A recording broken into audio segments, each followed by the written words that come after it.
Welcome back to 504 Road Trips. Today we enter the third state of our US 61 trip as we cross the Mississippi River into the state of Iowa. We're in the city of Dubuque with a population of 59,667 as of the 2020 census. This elevated expressway begins with the Dubuque, Wisconsin Bridge across the main channel of the river as seen at the end of our last video. Then it remains elevated across City Island, and then it crosses the Peosta Channel, which is the western branch of the Mississippi River around City Island.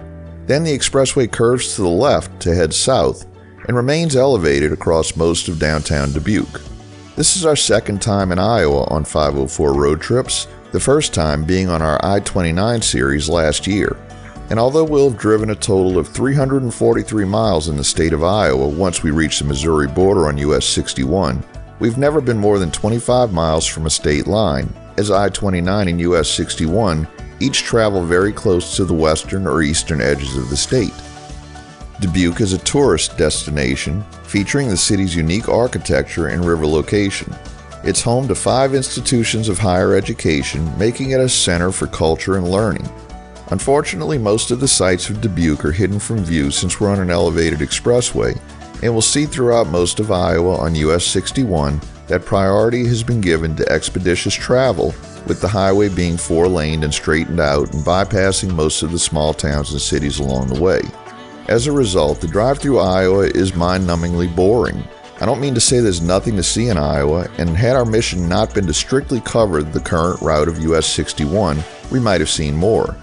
An interesting trip would be to map out the original route of US 61 and try to follow it through the state. And since US 61 has been such a long-running project here at 504 Road Trips, taking us over 6 years to complete, this might be a future project for consideration. Note that on the wayfinding signs along this expressway, you'll see color-coded squares that indicate which of the 6 districts of Dubuque that each road leads to. These districts are College Grandview, indicated by brown, red for downtown, purple for Eagle Point, light blue for Port of Dubuque, orange for South End, and green for West End.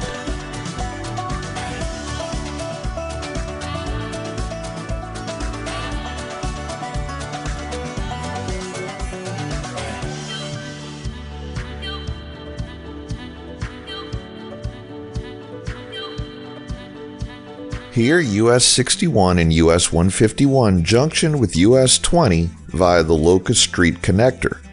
Because of a rail yard located just to the left-hand side of the highway, it wasn't possible to make a direct connection between the two major highways. US 20 will cross over US 61 just ahead, and to the left you can see the Julian Dubuque Bridge, built in 1943, which crosses the Mississippi River into East Dubuque, Illinois.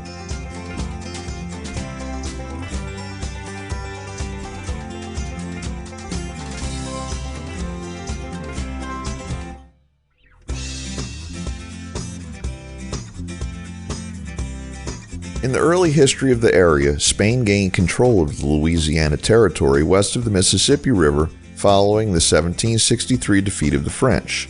The first permanent European settler in what is now Dubuque was Quebecois pioneer Julian Dubuque, who arrived in 1785. Control of Louisiana shifted briefly back to France in 1800, then to the United States in 1803 following the Louisiana Purchase. The city took on the name of Julian Dubuque and was officially chartered in 1833.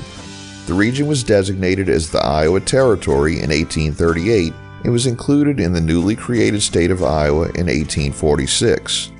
Lead mining was an early industry in the area surrounding the city, but after those resources were exhausted, Dubuque became a center for the timber industry because of its proximity to forests in Minnesota and Wisconsin, and was later dominated by various millworking businesses. Also important were boat building, brewing, and later the railroad industry. Beginning in the mid-19th century and into the early 20th century, thousands of poor German and Irish Catholic immigrants came to the city to work in the manufacturing centers. The city's large Roman Catholic congregations led to its designation as the seat of the newly established Archdiocese of Dubuque.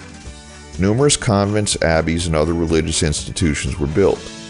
The ethnic German and Irish descendants maintain a strong Catholic presence in the city. Early in the 20th century, Dubuque was one of several sites of a brass-era automobile company, Adams Farwell. Like most others, it folded. Subsequently, Dubuque grew significantly, and industrial activity remained its economic mainstay until the 1980s. A series of changes in manufacturing and the onset of the farm crisis in the 1980s led to a large decline in the sector and the city's economy as a whole. In the 1990s, the economy diversified rapidly, shifting away from heavy industry.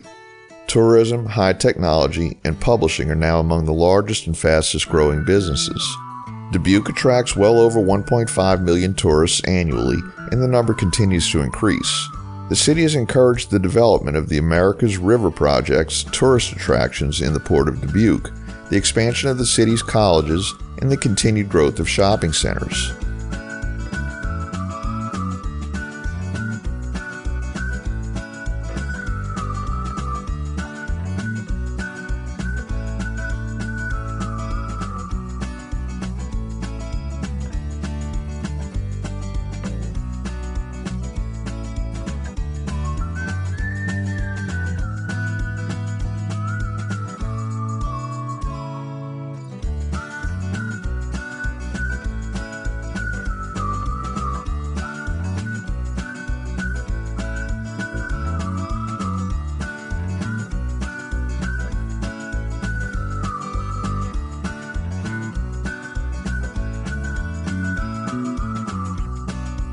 Here we're once again on US Highway 52 as it begins a short overlap with US 61 and US 151.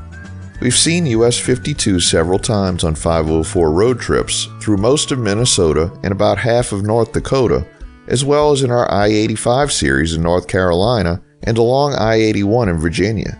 Note the reverse concurrency with US 52. We're heading almost due south here, but we're on US 52 north. US 52 runs generally southeast to northwest, and the highway backtracks a bit here. This is a recent change as the Southwest Arterial Connector, which US 52 will take a few miles ahead, was just completed within the last 5 years. Prior to that, US 52 ran north along US 61 to US 20, and no reverse concurrency existed.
At exit 184, we lose the concurrency with US Highway 52 as it tries to make its way north again along the Southwest Arterial.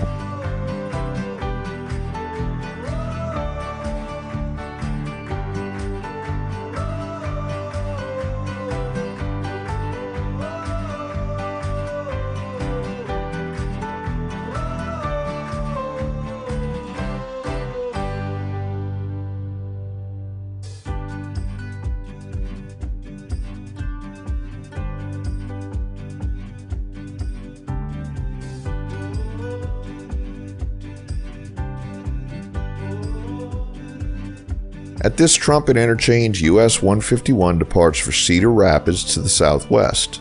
This exit is unnumbered, although the previous exit had a number that seems to coincide with the mileage of US 61, so this is probably exit 182 or 183. Now, for the first time since we entered Iowa, US 61 is all alone with no concurrencies. We're approaching the southern city limits of Dubuque, and this is where we'll conclude this video. Thanks for watching. If you liked this video, please give us a thumbs up, post a comment, subscribe, share and follow us on social media, and join us for our next 504 road trip.